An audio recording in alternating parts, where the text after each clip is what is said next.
Mas umiingay na ang buzz sa paparating na Pinoy Big Brother Celebrity Collab Edition 2.0. Ang dating housemate na si Ashley Ortega may tip sa mga susunod na housemates. You just have to be authentic. Huwag kayong matakot mag-fail. Huwag nyo rin isipin yung mga iisipin ng tao sa outside world. Because no matter what will happen, there are people who will support you at the end of the day. So just stay true to yourself. May mga payo rin siya para ma-survive ang buhay sa loob ng bahay ni Kuya. Toyo and rice. Mababuhay kayo with toyo and rice.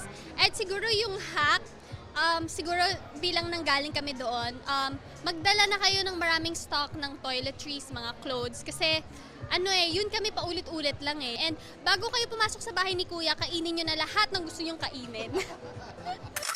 Ang payo naman ni Will Ashley na second placer ang duo nila ni Ralph De Leon sa unang celebrity collab, enjoy the moment.